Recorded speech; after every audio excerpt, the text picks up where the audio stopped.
Praise the lord. ప్రభువైన యేసుక్రీస్తు నామములో మీ అందరికి శుభములండి. బాగున్నారా ప్రియమైన మిత్రమా? అందరూ బాగున్నారు నమ్ముతున్నాను. దుఃఖపడుతున్నారా? మీరు ధన్యులుగా దేవుడు చేస్తాడు. దేవుడు మీ అందరినీ కూడా తగినంత ఆదరణతో నింపుతాడు. దుఃఖము ఈరోజు నీకు వచ్చిందని ఒకవేళ కన్నీళ్ళు వస్తున్నాయేమో, ఈ కన్నీరు నీ జీవితానికి ఎంతో ఆశీర్వాదకరం. ఆయన బొడ్డిలో దాచిపెడుతున్నాడు నీ కన్నీటి అంతటిని కూడా. ఎంత కన్నీరైతే కారుస్తున్నావో అంత కన్నీరు నీకు ఆశీర్వాదకరంగా మారబోతుంది. కాబట్టి దావీదు యొక్క కన్నీరు తన పరుపు తేలజేసినట్టుగా ఈరోజు కన్నీరులో ఉన్న నిన్ను ప్రభు ఆదరిస్తాడు. రండి, నేటి హెబ్రోన్ క్యాలెండర్లో వాక్యాన్ని చూద్దాం. కొంతసేపు ధ్యానం చేస్తాం. మత్తయి సువార్త 5వ అధ్యాయము 3వ వచనాన్ని నేను చదువుతున్నాను. ఆత్మ విషయమై దీనులైన వారు ధన్యులు, పరలోక రాజ్యం వారిది. పరలోకం ఎవరి సొంతము అంటే ఆత్మ విషయమై దీనులైన వారికి. దేవుని సన్నిధి ఎవరు అనుభవిస్తారు అంటే దేవుని సన్నిధి. ఆయన ఎవరిలో ఉంటాడు అంటే అందరిలో కాదు, అందరిలో ఆయన ఉండడు. అర్థమైందా? కాబట్టి ఎవరు పడితే వాళ్ళు కాదు. ఆయన ఎవరిలో ఆసన్నుడు అవుతాడంటే దీనుల మధ్య ఆయన ఉంటాడు. అర్థమైందా? విరిగి నలిగిన వారి మధ్య ఆయన వాసం చేస్తాడు. అర్థమైందా ప్రియమైన వాళ్ళరా? విరిగి నలిగిన మనసే దేవునికి ఇష్టమైన బలి. అన్నీ కాదు, విరిగి నలిగిపోవాలి. అర్థమైంది? యేసుప్రభు కూడా నీ కొరకు నా కొరకు నలిగిపోయాడు. ఎవరి మధ్య ఆయన ఉంటాడు అంటే యెషయా గ్రంథం 57వ అధ్యాయము నేను చదువుతున్నాను, వినండి. 15వ వచనం నేను చదువుతున్నాను. మహాగణుడు, మహోన్నతుడు, పరిశుద్ధుడును, నిత్య నివాసి అయిన వాడు ఇలాగ సెలవిచ్చున్నాడు. నేను మహోన్నతమైన పరిశుద్ధ స్థలంలో నివసించువాడను. అయినను వినయం గల వారి ప్రాణమును ఉజ్జీవింపచేయుటకును, నలిగిన వారి ప్రాణమును ఉజ్జీవింపచేయుటకును, వినయము గల వారి యొద్దను, దీన మనసు గల వారి యొద్దను నివసించుచున్నాను. ఎవరి దగ్గర ఉంటాడట?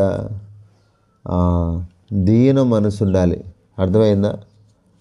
దీన మనసు గల వారి దగ్గర. ఇంత మహాగణుడు, మహోన్నతుడైన దేవుడు ఎక్కడుంటాడయ్యా అంటే దీన మనసు కలిగిన వారి దగ్గర ఉంటాడు.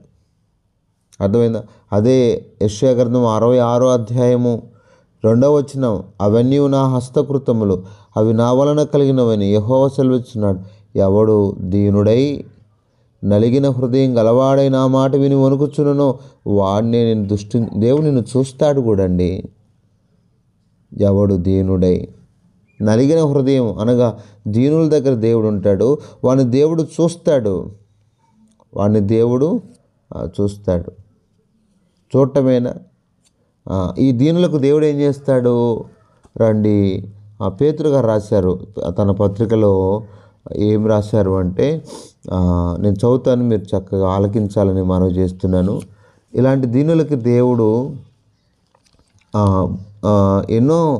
ఎన్నో గొప్ప ఆశీర్వాదాలు దేవుడు సిద్ధపరిచాడు. ఈ దీనులకు దేవుడు ఎన్నో ఆశీర్వాదాలు దేవుడే సిద్ధపరిచాడు. ఆ మాట నేను చదువుతున్నాను, ఆలకించండి. రండి, పేతురు గారు రాసిన తన మొదటి పత్రిక 5వ అధ్యాయము 5వ వచనం నుండి చదువుతున్నాను. చిన్నలారా, మీరు పెద్దలకు లోబడి ఉండుడి. మీరందరూ ఎదుటి వాని యెడల దీన మనసు అను వస్త్రము ధరించుకొని మిమ్మును అలంకరించుకొనుడి. దేవుడు అహంకారులను ఎదిరించి దీనులకు కృపనిస్తాడు. ఒకనొక సమయం ఉంది, దేవుడు నిన్ను హెచ్చించడానికి సమర్థుడైన దేవుడు తగిన సమయమందు మిమ్మల్ని హెచ్చించినట్లు ఆయన బలిష్టమైన చేతి కింద దీన మనస్కులై ఉండుడి. ఎవరిని హెచ్చిస్తాడు దేవుడు? నువ్వు దీన మనసు కలిగి. అందుకే ఆత్మ విషయమై దీనులైన వారు ధన్యులు.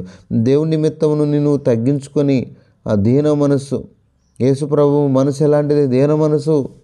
ఎంతో తగ్గించుకున్నాడు దేవుడై ఉండి. అర్థమైందా? గాడిదనెక్కాడు దేవుడై ఉండి. పశువుల తొట్టులో పరుండబెట్టబడ్డాడు దేవుడై ఉండి. అవమానపరచబడ్డ దేవుడై ఉండి. ఉమ్మి వేయించుకున్నాడు దేవుడై ఉండి. ఎంత దీన మనస్సు! అనేక ఆత్మల రక్షణ విషయంలో నీ ప్రభు నిమిత్తమై నువ్వు దీన మనసు కలిగి ఉంటే ప్రభు నిన్ను హెచ్చిస్తాడు అదే ఈ వాక్య భాగం. తగిన సమయం ఉంది, దీనులను దేవుడు హెచ్చించబోతున్నాడు. తగిన సమయమందు దీనులను దేవుడు హెచ్చించబోతున్నాడు. వారు అన్నీ స్వతంత్రించుకుంటారు, వారికి అన్ని దేవుడు ప్రసాదిస్తాడు. గర్వంతో నటించే వారిని దేవుడు అణిచివేస్తాడు. ప్రభు సన్నిధిలో నీ పాపాలు ఒప్పుకొని పరిశుద్ధంగా ఎంతోమంది దీనులైపోయారు, విరిగి నలిగిపోయారు. ఆ పాపాత్మురాలు దీనురాలైపోయింది. తన పాపాలన్నీ ఒప్పుకుంది, ఆయన పాదాల దగ్గర పడిపోయింది. ఆమెను ప్రభు హెచ్చిస్తున్నాడు. ప్రియమైన వారారా, ఎరుకో స్త్రీ రాహాబు దీనురాలైపోయింది. తన హృదయం అంతా కరిగిపోయింది, ఇంకేం చేయలేని పరిస్థితి.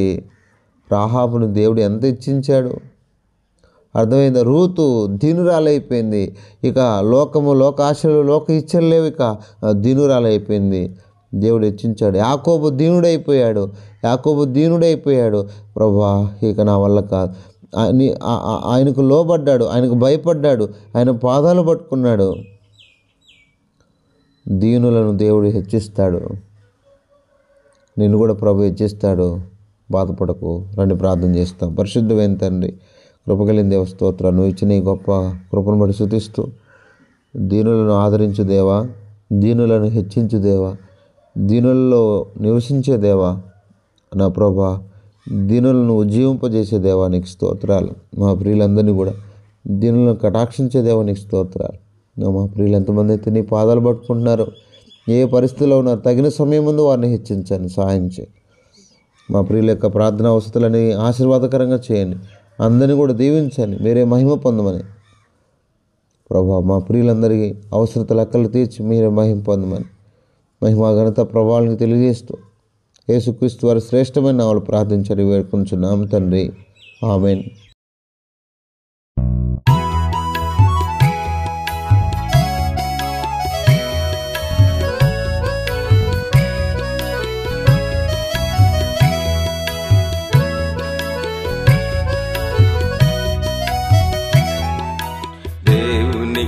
తగినట్లు మీరు నడుచుకొనుడి, తన రాజ్య మహిమకు మిమ్ము పిలిచెను. దేవునికి తగినట్లు మీరు నడుచుకొనుడి, తన రాజ్య మహిమకు మిమ్ము పిలిచెను.